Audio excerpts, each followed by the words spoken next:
Cancer एक ऐसी बीमारी है जिसका पता बहुत देरी से चलता है और ये ऐसी बीमारी है जिससे पूरे कह रहे विश्व भर में जो है बहुत ज़्यादा लोगों में अब जो इसकी संख्या है वो बढ़ती जा रही है। भारत में भी अगर हम एक आंकड़ा लेके चलें ऑन एन एवरेज तो हर दिन जो है बहुत सारे लोग जो है कैंसर से जो है वो रूबरू होते हैं। लेकिन क्या कुछ बचाव और किस तरह से ध्यान रखना चाहिए, इसको लेकर हमेशा से डॉक्टर्स जो हैं, एक्सपर्ट्स जो हैं वो बताते रहते हैं। आज हमारे साथ क्योंकि जम्मू में अगर हम बात करें अमेरिकन ऑन्कोलॉजी इंस्टीट्यूट है, वो सबसे बड़ा कैंसर कह सकते हैं कि एक इंस्टीट्यूट है जम्मू का, जहां पर हज़ारों लोगों का अभी तक उपचार हो चुका है और वो उनके 3 साल पूरे भी हुए हैं। इस बीच उन्होंने बहुत सारे लोगों का उपचार भी किया है। सर, मैं सबसे पहले आपका नाम जानना चाहूँगा। मोहम्मद इजहार अली। डॉक्टर साहब, मेरे को ये बताइए कि क्योंकि कैंसर कई बार हम देखते हैं कि थर्ड स्टेज में ही पता चलता है, वो कुछ ऐसी कंडीशंस में कि पहले पता ही नहीं चलता, उसके सिम्टम्स भी नहीं पता चलते। बहुत ज़्यादा केसेस जो हैं भारत में वो आ रहे हैं हर साल और ये इसका आंकड़ा बढ़ता ही जा रहा है, कोई प्रॉपर ट्रीटमेंट नहीं निकल पा रहा है।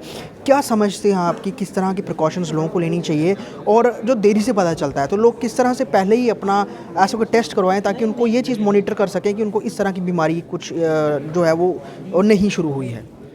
नहीं, देखिए, ऐसे जो आपका क्वेश्चन है कि पहले से हम कुछ ऐसा टेस्ट कर लें कि पता चल जाए बिना किसी सिम्टम्स के, तो ऐसा तो कोई टेस्ट नहीं है। हम तो बिना, जब तक पेशेंट को कोई सिम्टम नहीं हो या पेशेंट को कुछ भी परेशानी ना हो तब तक ऐसा कोई टेस्ट नहीं है, ना ही उसका कुछ इंडिकेशन बनता है। ऐसे आप हर आदमी का तो नहीं कर सकते स्कैन, सबके अपने साइड इफ़ेक्ट होते हैं, हर चीज़ का रिस्क है अपना। लेकिन लोग अक्सर लेट स्टेज में आते इसलिए कि लोग टालते हैं, क्योंकि कैंसर में अक्सर अर्ली स्टेज में तकलीफें नहीं होती जी। लोगों को पता भी चलता है कि कुछ हो रहा है शायद, तो लोग जब तक अवॉइड कर सकते हैं तो उसको अवॉइड करते हैं। इस वजह से वो अक्सर लेट स्टेज में पता चल पाता है। इसकी मेन वजह ये है, खास करके जो कैंसर हम बाहर, जैसे मुंह का कैंसर है जो इंडिया में बहुत कॉमन है, या ब्रेस्ट का कैंसर है, इसमें तकलीफ नहीं होती है, लेकिन इंसान को पता चलता है कि कुछ तो हो रहा है, मुंह में छाले आ रहे हैं या गांठ आ रही है, तो जब तक तकलीफ नहीं होने की वजह से वो उनको टालते रहते हैं, इसलिए वो बीमारी अंदर अंदर बढ़ती रहती है। लेकिन जो इंटरनल ऑर्गन्स की बीमारी जो अंदर रहता है उसमें पेशेंट तकलीफ जब तक होती नहीं है तब तक तो पेशेंट को पता भी नहीं चल पाता है, तो इस वजह से मोस्ट ऑफ द केसेस में पेशेंट लेट आते हैं। डॉक्टर साहब, अगर हम बात करें, क्योंकि 3 साल से इंस्टीट्यूट चल रहा है, 7,000 के तकरीबन स्क्रीनिंग हो चुकी हैं पेशेंट्स की, सबसे ज़्यादा कौन से पेशेंट्स हैं जो कैंसर के, कौन से ज़्यादा पेशेंट्स हैं जो ज़्यादातर पाए गए हैं कैंसर में? जम्मू में क्या, ऑल ओवर वर्ल्ड में एक ही तरह का ट्रेंड है मोटा मोटी। इंडिया में भी फीमेल्स में ब्रेस्ट कैंसर ही सबसे ज़्यादा होते हैं, और जो बच्चेदानी हम जिसे कहते हैं यूटेरस सर्विक्स, उनका कैंसर सबसे ज़्यादा होता है। मर्दों में लंग कैंसर ज़्यादा होता है, औरतों में भी फिर उसके बाद लंग कैंसर ही आता है उनके बाद, और मर्दों में प्रोस्टेट के कैंसर बहुत कॉमन है। ये 3-4 कॉमन कैंसर्स हैं। बच्चों में लिम्फोमा बहुत कॉमन है, जो ब्लड कैंसर रिलेटेड होते हैं। ये मोटा मोटी 4-5 केसेस हैं जो मैक्सिमम पेशेंट्स इन्हीं के होते हैं। तो अगर हम परसेंटेज लगाएं, क्या परसेंटेज है इसकी रिकवरी की? क्योंकि अगर फाइनल स्टेज तक पहुंचता है उसके बाद बहुत मुश्किल होता है बचना, लेकिन क्या फिर भी परसेंटेज क्या रह रहा है?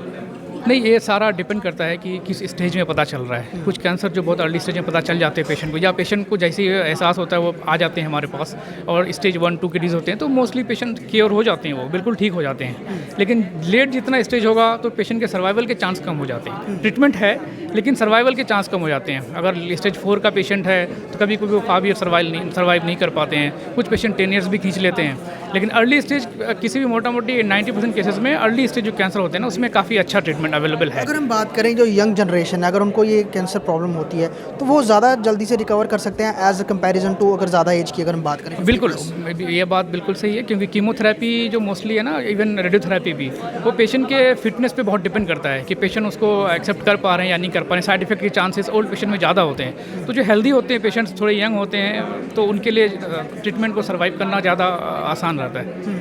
डॉक्टर साहब, अगर हम बात करें फ़िलहाल अभी खान पान की बड़ी बात होती है कि अगर अपने खाने का ध्यान रखें या फिर बाकी चीज़ों का ध्यान रखें तो इस बीमारी से बचा जा सकता है। ऐसे भी क्या तरीके, क्योंकि आजकल लोग बड़ा सारे जो है वो आयुर्वेदिक तरीकों का भी बड़ा ज़्यादा वो यूज़ करते हैं, योगा भी लोग करते हैं, तो जो प्रॉपरली जो लाइक अपनी बॉडी फिटनेस के लिए वर्कआउट करते रहते हैं, उन लोगों का कम रिस्क रहता है कैंसर की चपेट में आने से? नहीं, ऐसा कुछ डॉक्यूमेंटेड नहीं है। हाँ, खान पान की बात आपकी एक सही है। खाने पीने बहुत सारी चीज़ें कार्सिनोजेनिक हम जिन्हें कहते हैं कि जो कैंसर पैदा करने वाली चीज़ें हो सकती हैं, जैसे स्मोकिंग है, वो सबको पता है कि सिगरेट से कैंसर होता है, गुटखा खाने से कैंसर होता है, ये डॉक्यूमेंटेड एविडेंस है इसके। लेकिन तो ये खाने पीने से चीज़ें से रिलेटेड तो है, लेकिन अगर आप कहें कि आप बहुत फिटनेस फ्रीक हैं या आप बहुत फिटनेस मेंटेन रखते हैं तो कैंसर नहीं होगा, इससे नहीं बचा जा सकता है। अगर हम लेडीज़ की ब्रेस्ट कैंसर की बात करें, बड़ा कॉमन होता जा रहा है वो, और वो वही गांठों वाली बात है, पता नहीं चलता है। लेकिन क्या कुछ महिलाओं को क्या खास ध्यान देना चाहिए जो शुरुआती सिम्टम्स में ही उनको पता चल जाए और तुरंत वो जांच करवाने के लिए? जी बिल्कुल, यही बात है। गांठ तो औरतों को पता चल जाता है अक्सर, लेकिन वो टालती हैं बहुत। क्योंकि उसमें कोई तकलीफ नहीं होती। ज़्यादातर पेशेंट्स में ना गांठ होती है, मगर गांठ में कोई तकलीफ नहीं होती है, तो वो उनको अवॉइड करते हैं। जब तक वो बड़ा नहीं हो जाता है, काफ़ी बड़ा, तब जाके वो आती है, तब तक वो स्टेज बढ़ चुका होता है। लेकिन बहुत ज़्यादातर पेशेंट्स में अर्ली स्टेज में ही गांठ पेशेंट को पता चल जाता है कि गांठ है मेरे स्तन में, तो उनको तभी आ जाना चाहिए। और अर्ली स्टेज ब्रेस्ट कैंसर में अगर ऑपरेशन हो पाता है, पेशेंट अर्ली स्टेज में आते हैं, तो हम क्यूरेटिव इंटेंट से उनको ऑपरेट करते हैं, तो वो ज़्यादातर पेशेंट काफ़ी अच्छा करते हैं कंपेयर टू जो लेट आते हैं। तो अगर हम इसकी एज की सेक्शन की बात करें, किस एज सेक्शन में ज़्यादा पाया जाता है ब्रेस्ट कैंसर? ये वैसे तो कहने को 40s 50s हम कहते थे, लेकिन अब ये बहुत अर्ली स्टेज में भी आने लगा है। 25 ईयर्स 30 ईयर्स के पेशेंट्स में भी बहुत कॉमनली होने लगा है। तो फाइनली आप क्या कहेंगे, जैसे कैंसर ऐसी बीमारी क्योंकि बड़ी देर से पता चलता है, तो क्या लोगों को क्या खास ध्यान देना चाहिए और ये रूटीन अपना चेकअप के लिए? मैं यही एक बात सबसे इम्पोर्टेंट लोगों को कहना चाहूँगा कि आपको कुछ भी अगर अपने जिस्म में किसी भी तरह की परेशानी या कोई गांठ, कोई नया सूजन, चाहे मुंह में आपके छाले हों, अगर स्पेशली आप स्मोकिंग करते हैं, गुटखा खाते हैं